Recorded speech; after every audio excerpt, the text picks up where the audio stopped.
நிலா வந்து அப்படியே தூங்க போவா. அப்போ போகும்போது அவளுக்கு இங்க எல்லாரும் பசங்களா இருக்காங்களேன்ட்டு ஒரே பயமா இருக்கும். அப்படியே நடந்துக்கிட்டே இருப்பா. அதுக்கப்புறம் கதை வேற ஒழுங்கா லாக் பண்ணாதனால ரொம்ப கவலையில இருப்பா. அதுக்கப்புறம் அப்படியே சரின்ட்டு லைட்டா எந்திரிச்சு வந்து பார்ப்போம் அப்படின்னு சொல்லிட்டு அப்படியே வாசல்ல அப்படியே வர நேரத்தில கதவ திறக்க போவா. அந்த நேரத்தில சோழன் வந்து நிப்பான். அத பார்த்த உடனே பயந்துருவா. உடனே அவன் கேட்பான், "என்னங்க தூங்கலையா?" அப்படின்னு கேட்பான். உடனே "இல்லங்க தூங்கணும் உண்மதான்" அப்படின்னு சொல்லிட்டு, "நீங்க எதுக்கு இங்க இருக்கீங்க?" அப்படின்னு சொல்லி கேட்பா. "இல்ல ரொம்ப நேரமா உங்க வீட்டு ரூம்ல லைட் எரிஞ்சுட்டே இருந்துச்சா, அதனால நீங்க இன்னும் தூங்கல போல. அதான் தண்ணி எதுவும் வேணுமான்னு கேட்கறதுக்காக வந்தேன்." அப்படின்னு அவன் சொல்லுவான். "இல்ல, இல்ல எல்லாம் இருக்கு. நீங்க ஏற்கனவே குடுத்துருக்கீங்கல்ல." அப்படின்னு சொல்லிட்டு இருக்கும்போதே, "சரி அப்ப படுத்து தூங்குங்க." அப்படின்னு சொல்லிட்டு கதவ பூட்டப்போம். அதுக்கப்புறம் யோசிப்பான், "ஏன் ஒரு மாரி பயந்த மாதிரியே இருக்கீங்க?" அப்படின்னு கேட்பான். "இல்ல ஒண்ணும் இல்ல." அப்படின்னு சொல்லிட்டு இருக்கும்போதே சோழன் சொல்லுவான், "ஓ! இங்க ஏற்கனவே 4 ஆம்பள பசங்க இருக்காங்கன்னோனே உங்களுக்கு பயமா இருக்கா? சோழன் ஃபேமிலிங்க. உங்களுக்கு அந்த பயம்லாம் வேண்டவே வேண்டாம். நம்ம கார்ல வரும்போது தனியா தானே வந்தோம். சேஃப்டியா தானே உங்கள கூட்டிட்டு வந்தேன். அதே மாதிரி இங்கேயும் நீங்க சேஃப்டியா தான் இருப்பீங்க. கவலைப்படாதீங்க." அப்படின்னு சொல்லிட்டு அவன் கதவ பூட்டிட்டு போயிருவான். இவ உடனே லாக் பண்ணிட்டு ஒரு சேர எடுத்துக்கொண்டு அந்த கதவு பக்கத்துல வச்சுட்டு, அதுக்கப்புறம் இவனோட பேக்கையும் வைப்பா.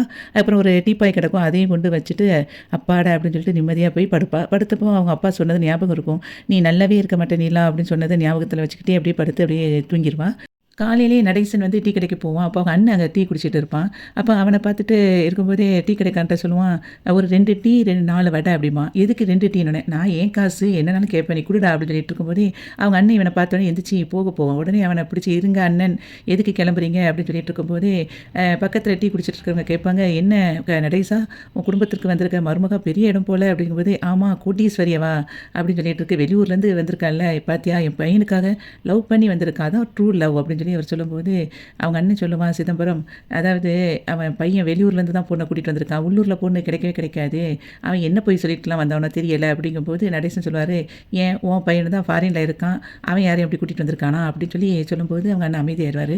அதுக்கப்புறம் எல்லாரும் சொல்லுவாங்க, அதாவது அந்த பொண்ணு வந்து இப்போ இருக்குதே, ஆனா காலையில பாருங்க, அது கண்டிப்பா பெட்டி படிக்க தூக்கிட்டு ஓடி போயிரும்." அப்படின்னு ஒருத்தர் சொல்லும்போது எல்லாரும் சிரிப்பாங்க. உடனே இவன் அப்படியே எந்திரிச்சு கிளம்பி போயிருவான். அப்போ டீ கடைக்காரர் வந்து, "என்ன நடேசா டீக்கு காசு குடுத்துட்டு போனோனே அத கீழ கொட்டிட்டு கணக்குல எழுது" அப்படின்னு சொல்லிட்டு போயிருவாரு.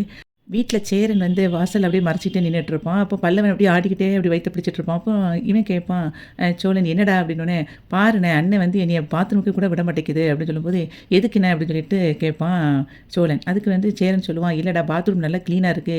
நிலா வரட்டும். நிலா வந்த பிறகு அதுக்கப்புறம் இவங்க போகட்டும். இவங்கலாம் போனாங்கன்னா தண்ணி ஆக்கி அசிங்கமாக்கிருவாங்க" அப்படிங்கும்போது, இவன் உடனே சொல்லுவான் சோழன், அண்ணே என் மேலயும் அவங்க மேலயும் இருக்கிற அக்கறைலாம் நீ கரெக்ட்டு தான். அதுக்காக ஒருத்தவங்களுக்கு வந்து காலை கடன கழிக்க கூட நீ வந்து விட மாட்டியா?"